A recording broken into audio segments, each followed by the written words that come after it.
Hi എല്ലാ ഉദ്യോഗാർത്ഥികൾക്കും gain knowledge മിഷന്റെ ഒരു പുത്തൻ അധ്യായത്തിലേക്ക് സ്വാഗതം. അപ്പോൾ നമ്മൾ കറണ്ട് അഫയേഴ്സ് ഫെബ്രുവരി 12 വരെ നോക്കി വന്നു. ഇന്ന് നമ്മൾ നോക്കാൻ പോകുന്നത് ഫെബ്രുവരി 13 മുതൽ 15 വരെയുള്ള പ്രധാനപ്പെട്ട ആനുകാലിക സംഭവങ്ങളാണ്. ഓക്കെ, അപ്പൊ നമുക്ക് ഓരോ സംഭവങ്ങളായിട്ട് നോക്കാം. ആദ്യം തന്നെ ഫെബ്രുവരി 13ന്റെ പ്രത്യേകതയാണ് ലോക റേഡിയോ ദിനം. ലോക റേഡിയോ ദിനം എന്നാണ് ഫെബ്രുവരി 13. ലോക റേഡിയോ ദിനം ഫെബ്രുവരി 13. അടുത്തതായിട്ട് നമ്മൾ നോക്കുന്നത് ഇന്ത്യ സ്വന്തമായി വികസിപ്പിച്ച multi barrel Pinaka rocket launcher വാങ്ങുന്ന രാജ്യമാണ് ഫ്രാൻസ്. ഇപ്പൊ അടുത്തിടെ നമ്മൾ ഫ്രാൻസുമായിട്ട് കരാറിൽ ഏർപ്പെട്ടു. ഇന്ത്യ സ്വന്തമായി വികസിപ്പിച്ച multi barrel Pinaka rocket launcher വാങ്ങുന്ന രാജ്യം ഏതാണ്? ഫ്രാൻസ് ആണ്. അതുപോലെ അടുത്ത വളരെ പ്രധാനപ്പെട്ട ഒരു പോയിന്റ് ആണ് ആഴക്കടൽ പര്യവേഷണം ലക്ഷ്യമിട്ടുള്ള ഇന്ത്യയുടെ ദൗത്യമാണ് സമുദ്രയാൻ. ആഴക്കടൽ പര്യവേഷണം ലക്ഷ്യമാക്കിയിട്ടുള്ള ഇന്ത്യയുടെ പുതിയ ദൗത്യം ഏതാണ്? സമുദ്രയാനാണ്. ഈ സമുദ്രയാനുമായി ബന്ധപ്പെട്ട് മനുഷ്യനെ സമുദ്രത്തിന്റെ അടിത്തട്ടിലേക്ക് എത്തിക്കാൻ വേണ്ടിയിട്ട് വികസിപ്പിച്ച ഒരു അന്തർവാഹിനി, ഒരു പേടകമാണ് എന്ന് പറയുന്നത് മത്സ്യ 6000 എന്ന് പറയുന്നത്. അപ്പൊ അതിന്റെ ഒരു പരീക്ഷണം അടുത്തിടെ പൂർത്തിയാക്കുകയുണ്ടായി. അപ്പോൾ സമുദ്രത്തിലെ ജൈവ വൈവിധ്യവും ധാതു വിഭവങ്ങളും ഇവയുടെയൊക്കെ പര്യവേഷണം ചെയ്യാൻ വേണ്ടിയിട്ട് നടത്തുന്ന ഒരു ആഴക്കടൽ ദൗത്യമാണ് എന്ന് പറയുക സമുദ്രയാൻ എന്ന് പറയുന്നത്. അപ്പൊ ഇന്ത്യയുടെ ആഴക്കടൽ ദൗത്യം അല്ലെങ്കിൽ ആഴക്കടൽ പര്യവേഷണം ലക്ഷ്യമാക്കിയിട്ടുള്ള ഇന്ത്യയുടെ ദൗത്യം ഏതാണ്? സമുദ്രയാനാണ്. സമുദ്രയാന് വേണ്ടിയിട്ട് മനുഷ്യനെ എത്തിക്കുന്നതിനുള്ള ആ ഒരു പേടകം, ഒരു അന്തർവാഹിനിയുടെ പേരാണ് മത്സ്യ 6000. ഓക്കെ, വളരെ ഇമ്പോർട്ടൻ്റ് ആണ്. വരുന്ന പരീക്ഷകളിലൊക്കെ ചോദിക്കാൻ സാധ്യതയുള്ളതുമാണ്. ഓക്കെ, അടുത്തായിട്ട് നമുക്കൊരു പോയിന്റ് നോക്കാം. ISROയുടെ നമ്മുടെ VSC centre, Vikram Sarabhai space centre വികസിപ്പിച്ചെടുത്ത ഒരു സോഫ്റ്റ്വെയർ ആണ് feast, FEAST, finite element analysis of structures software എന്ന് പറയും. ഇതെന്ന് പറയുന്നത് നമ്മുടെ ഈ റോക്കറ്റുകൾ, എയർക്രാഫ്റ്റുകൾ, സാറ്റലൈറ്റുകൾ ഇവയൊക്കെ ഒന്ന് അനലൈസ് ചെയ്യാനൊക്കെ ആയിട്ട് രൂപപ്പെടുത്തിയിട്ടുള്ള ഒരു സോഫ്റ്റ്വെയർ. അതായത് വിദേശ രാജ്യങ്ങളിലെ സോഫ്റ്റ്വെയറുകളൊക്കെ ആശ്രയിക്കാതെ നമ്മുടെ രാജ്യത്ത് തന്നെ സ്വന്തമായിട്ട് ഇപ്പോൾ വികസിപ്പിച്ചെടുത്ത ഒരു സോഫ്റ്റ്വെയർ ആണ് എന്ന് പറയുന്നത് ഫീസ്റ്റ് എന്ന് പറയും, FEAST. അപ്പോൾ ISROയുടെ വിക്രം സാരാഭായ് സ്പേസ് സെന്റർ വികസിപ്പിച്ചെടുത്ത ഒരു പുതിയ സോഫ്റ്റ്വെയർ ആണ് എന്ന് പറയുന്നത് ഫീസ്റ്റ് എന്ന് പറയുന്നത്. ഓക്കെ, അതുപോലെ ഫെബ്രുവരി 13 1925 ഉരാലുങ്കൽ ലേബർ കോൺട്രാക്ട് കോപ്പറേറ്റീവ് സൊസൈറ്റി സ്ഥാപിക്കുന്നത്, ULCCS അല്ലെ. നമ്മളിപ്പോൾ കേട്ടുണ്ട് ഒരുപാട് വലിയ വലിയ കോൺട്രാക്റ്റുകളൊക്കെ ചെയ്യുന്നത് ULCC മുഖേനയാണ്. അപ്പോൾ 100 വർഷം തികച്ച, അതായത് 1925 ഫെബ്രുവരി 13 അവർ രൂപീകരിച്ചത്. അപ്പോൾ അടുത്തിടെ 100 വർഷം പൂർത്തിയാക്കിയ ഒരു നമ്മുടെ ലേബേഴ്സിന്റെ ഒരു സഹകരണ സംഘമാണ് ഉരാലുങ്കൽ ലേബർ കോൺട്രാക്ട് കോപ്പറേറ്റീവ് സൊസൈറ്റി എന്ന് പറയുന്നത്. നമ്മൾ നവോത്ഥാന നായകരിൽ പഠിക്കുന്ന ഒരു വ്യക്തിത്വമാണ് ഗുരു വാഗ്ഭടാനന്ദൻ അല്ലെ. വാഗ്ഭടാനന്ദൻ ഗുരു സ്ഥാപിച്ച ഒരു സംഘമായിരുന്നു ഏത്?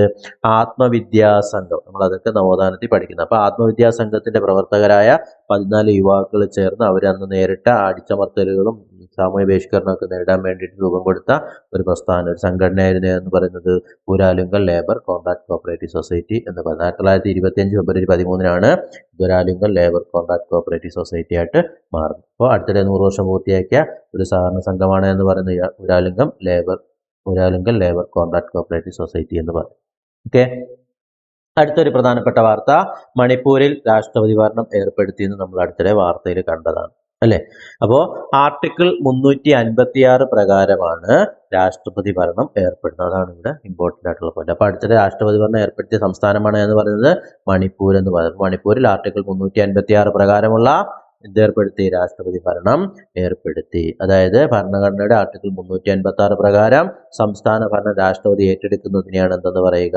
രാഷ്ട്രപതി ഭരണം എന്ന് പറയുക. അതായത് ഭരണഘടനാപരമായ ഉത്തരവാദിത്വം വേണ്ട രീതിയിൽ നിർവഹിക്കാൻ ഒരു സംസ്ഥാന സർക്കാരിന് കഴിയാതെ വരുമ്പോൾ ആ സർക്കാരിനെ പിരിച്ചുവിട്ടുകൊണ്ട് അവിടെ എന്ത് ചെയ്യും? രാഷ്ട്രപതി ആർട്ടിക്കിൾ 356 പ്രകാരം ആ ഭരണം ഏറ്റെടുക്കും. അതിനെയാണ് നമ്മൾ രാഷ്ട്രപതി ഭരണം എന്ന് പറയുന്നത്. അപ്പോൾ അടുത്തിടെ രാഷ്ട്രപതി ഭരണം ഏർപ്പെടുത്തിയ സംസ്ഥാനമാണ് മണിപ്പൂര്. അതേപോലെ ഏറ്റവും കൂടുതൽ തവണ രാഷ്ട്രപതി ഭരണം ഏർപ്പെടുത്തിയിരിക്കുന്ന സംസ്ഥാനം ഇപ്പോൾ ഏതാണ്?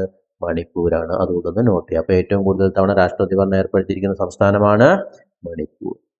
ഓക്കെ, അതുപോലെ അടുത്തിടെ നമ്മൾ കണ്ടൊരു വാർത്തയാണ് അസമിലെ ലഖിംപൂർ ജില്ലയിലെ ദുലുങ് വനമേഖലയിൽ സ്ഥിതി ചെയ്യുന്ന ചിലി നദിക്കരയിൽ 2ാം ലോക മഹായുദ്ധകാലത്തെ നിർവീര്യമാക്കപ്പെട്ട ബോംബ് കണ്ടെത്തിയ ഒരു കാര്യം. ഓക്കെ, അപ്പോൾ 2ാം ലോക മഹായുദ്ധകാലത്ത് നിർവീര്യമാക്കപ്പെട്ട ബോംബ് കണ്ടെത്തിയ സ്ഥലം ഏതാണ്? അസമിലെ ഏത് നദിക്കര? ചിലി നദിക്കര. അസമിലെ ലഖിംപൂർ ജില്ലയിലെ ദുലുങ് വനമേഖലയിൽ സ്ഥിതി ചെയ്യുന്ന ചിലി നദിക്കരയിലാണ് എന്ത് കണ്ടെത്തിയത്? 2ാം ലോക മഹായുദ്ധകാലത്തെ നിർവീര്യമാക്കപ്പെട്ട ഒരു ബോംബ് കണ്ടെത്തി. ഓക്കെ. അടുത്ത കായിക മേഖല എന്നുള്ള ഒരു വാർത്തയാണ്.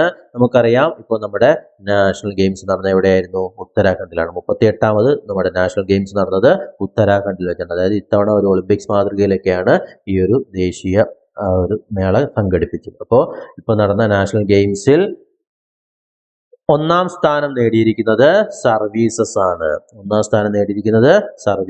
ആകെ 121 മെഡലുകളുമായി സർവീസസ് ഒന്നാം സ്ഥാനത്തെത്തി. നമ്മുടെ കേരളത്തിന്റെ സ്ഥാനം നോട്ട് ചെയ്തോളുക.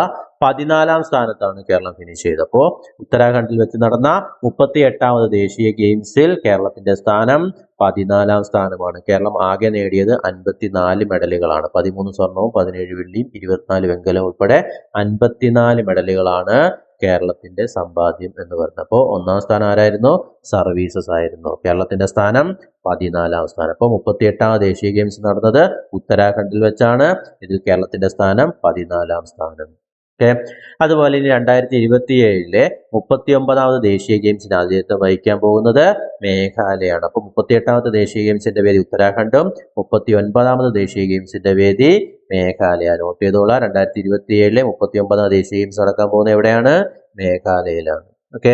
അപ്പൊ നമ്മൾ നാഷണൽ ഗെയിംസിനൊക്കെ പറ്റി പറയുമ്പോൾ നമ്മുടെ ഇന്ത്യൻ ഒളിമ്പിക് അസോസിയേഷന്റെ ഇപ്പോഴത്തെ പ്രസിഡന്റ് PT ഉഷയാണെന്ന കാര്യം കൂടെ നോട്ട് ചെയ്യാം. അപ്പോൾ ഇന്ത്യൻ ഒളിമ്പിക് അസോസിയേഷന്റെ ഇപ്പോഴത്തെ പ്രസിഡന്റ് ആരാണ്? PT ഉഷ. ഇന്ത്യൻ ഒളിമ്പിക് അസോസിയേഷന്റെ ഇപ്പോഴത്തെ പ്രസിഡന്റ് PT ഉഷയാണ്. ഓക്കെ. അതുപോലെ മറ്റൊരു പ്രധാനപ്പെട്ട പോയിന്റ് ആണ് ആദി മഹോത്സവ് എന്ന് പറയുന്ന ഒരു പരിപാടി. അതായത് ഗോത്രവർഗ വിഭാഗങ്ങൾക്കിടയിൽ സംരംഭകത്വം പ്രോത്സാഹിപ്പിക്കാനും ഗോത്ര സമൂഹങ്ങളുടെ കരകൗശലം, സംസ്കാരം, ഭക്ഷണം തുടങ്ങിയവ പ്രചരിപ്പിക്കാനും ഈ ലക്ഷ്യങ്ങളോടൊക്കെ കൂടി നടത്തുന്ന ഒരു പരിപാടിയാണ് ആദി മഹോത്സവ് എന്ന് പറയുന്നത്. ഓക്കെ. അതിപ്പോൾ ഈ അടുത്തിടെ ആരംഭിക്കുകയുണ്ടായി. അപ്പോൾ ഗോത്രവർഗ വിഭാഗങ്ങൾക്കിടയിലെ സംരംഭകത്വം പ്രോത്സാഹിപ്പിക്കാനും ഗോത്ര സമൂഹങ്ങളുടെ കരകൗശലം, സംസ്കാരം, ഭക്ഷണം തുടങ്ങിയൊക്കെ പ്രചരിപ്പിക്കാനും ഒക്കെ ലക്ഷ്യമിട്ടുകൊണ്ടുള്ള ഒരു പരിപാടിയാണ് എന്ന് പറയുക ആദി മഹോത്സവ് എന്ന് പറയും. ഓക്കെ. അതുകൂടെ ജസ്റ്റ് നോട്ട് ചെയ്യുക. അതുപോലെ 2025 ലോക സർക്കാർ ഉച്ചകോടി വേൾഡ് ഗവൺമെന്റ് സമ്മിറ്റ് എന്ന് പറയും. ഇതിന് വേദിയായത് ദുബായ് ആണ്. 2025 വേൾഡ് ഗവൺമെന്റ് സമ്മിറ്റിന് വേദിയായിരിക്കുന്ന ഏതാണ്? ദുബായ് ആണ്. ഓക്കെ.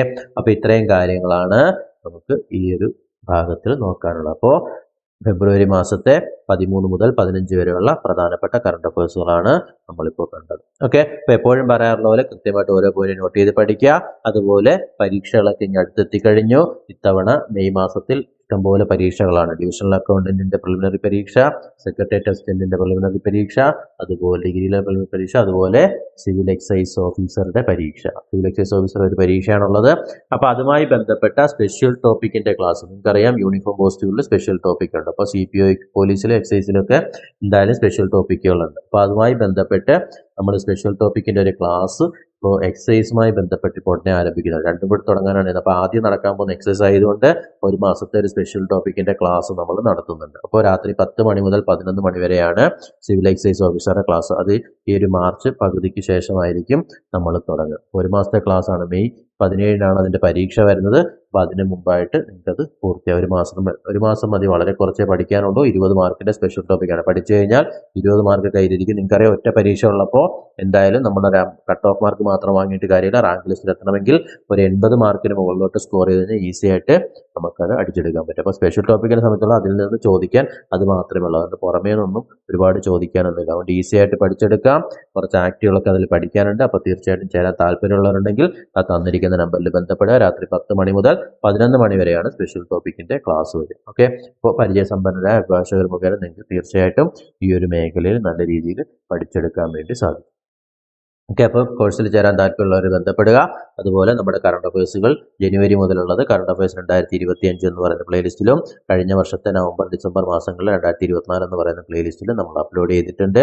തീർച്ചയായിട്ടും ഓരോ ദിവസവും നോട്ട് ചെയ്തെടുത്ത് പഠിക്കുക. പ്രത്യേകിച്ച് ഇപ്പോൾ വരാൻ പോകുന്ന പരീക്ഷകൾക്ക് ഇനി 2024 ജനുവരി മുതലുള്ള കറണ്ട് അഫയേഴ്സുകൾ അതിൻ്റെ ഒരു അവസാനഘട്ട തയ്യാറെടുപ്പിലാണ്. തീർച്ചയായിട്ടും ഉടനെ തന്നെ നമ്മുടെ ചാനലിലൂടെയും ഈ ബുക്കുകളൊക്കെ ആയിട്ട് നിങ്ങളിലേക്ക് എത്തുന്നതായിരിക്കും.